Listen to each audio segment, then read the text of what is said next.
మనిషి జీవితంలో అతి ముఖ్యమైనవి వృక్షాలే అని మహబూబ్ నగర్ ఎమ్మెల్యే శ్రీ ఎన్ఎం శ్రీనివాసరెడ్డి అన్నారు.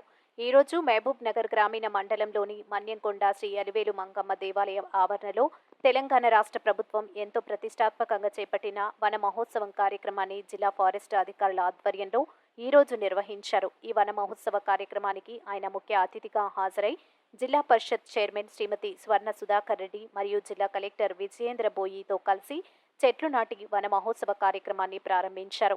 అనంతరం ఆయన మాట్లాడుతూ మహబూబ్ నగర్ జిల్లాకు 58 లక్షల టార్గెట్ నిర్ణయించారని, గతంలో మాదిరిగా రికార్డుల కోసం కాకుండా ప్రతి చెట్టును బతికించేందుకు ప్రతి ఒక్కరిపైన బాధ్యత ఉందని, అందుకే సామాజిక కార్యకర్తలను కూడా ఈ కార్యక్రమంలో భాగస్వామ్యం చేయడం జరిగిందని ఆయన స్పష్టం చేశారు.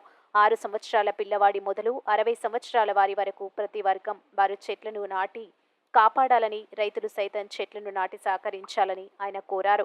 వృక్షాలు తగ్గితే మనిషికి మనుగడ కూడా కష్టతరమే అవుతుందని, అందుకే ప్రతి ఒక్కరూ విధిగా కనీసం 10 చెట్లను నాటి భవిష్యత్తు తరాలకు బాసటగా నిలవాలని ఆయన ప్రజల్ని కోరారు. ఈ కార్యక్రమంలో జిల్లా పరిషత్ చైర్మన్ శ్రీమతి స్వర్ణ సుధాకర్ రెడ్డి, జిల్లా కలెక్టర్ విజయేంద్ర బోయి, అదనపు collector Shivendra Pratap, CEO Raghavender Rao, DRDA PD Narasimhulu, DFO Satyanarayana, DPRO Srinivasulu, tahsildar Sundarraj, in charge MPDO Narender Reddy, DCC ప్రధాన కార్యదర్శి సిరాజ్ ఖాద్రి, మండల కాంగ్రెస్ పార్టీ అధ్యక్షుడు మల్లు నరసింహారెడ్డి, లక్ష్మణ్ యాదవ్, అనిల్ రెడ్డి, మన్యంకొండ దేవస్థానం ధర్మకంఠాల మండలి సభ్యులు లయన్ నటరాజ్, లయన్ బాబుల్ రెడ్డి మరియు వివిధ పాఠశాలల ప్రధానోపాధ్యాయులు, ఉపాధ్యాయులు, విద్యార్థులు, అధికారులు తదితరులు పాల్గొన్నారు. ఈరోజు వన మహోత్సవం జిల్లా కలెక్టర్ గారి ఆధ్వర్యంలో, డిఎఫ్ఓ గారి సారథ్యంలో చాలా పెద్ద ఎత్తున మహబూబ్నగర్ జిల్లాలో జరుగుతూ ఉంది. మా జిల్లాకి ఇచ్చిన టార్గెట్ దాదాపు 53 లక్షల చెట్లు. ఖచ్చితంగా గతంలో లాగా కాకుండా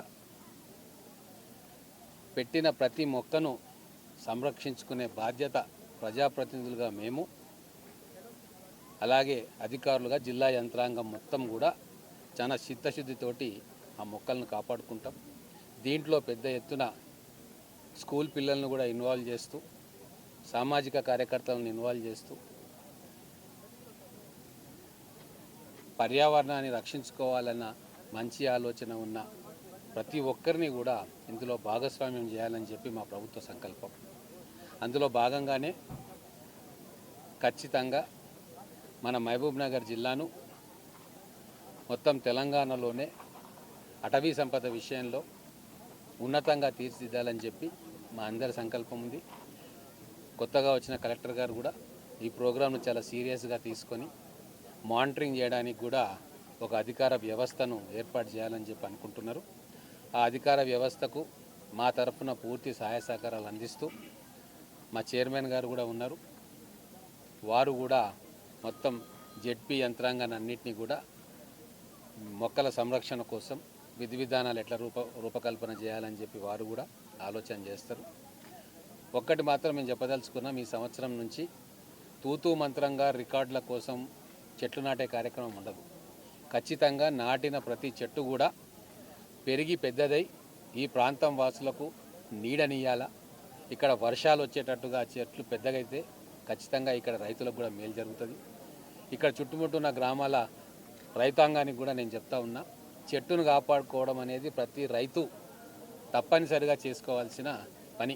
ఎందుకంటే ఆ చెట్లు ఉంటేనే వర్షాలు వస్తాయి, వర్షాలు వస్తేనే బోర్లు రీఛార్జ్ అవుతాయి. కాబట్టి ఇదంతా ఒక సైకిల్.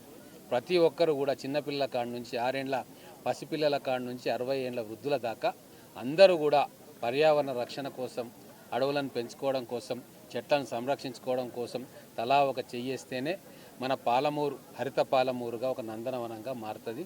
దానికి మీడియా కూడా సహాయ సహకారాలు అందించాలని చెప్పి ఈ వన మహోత్సవం జరుగుతున్న సందర్భంగా మీ అందరికీ కూడా మనవి చేస్తూ ఉన్నాం.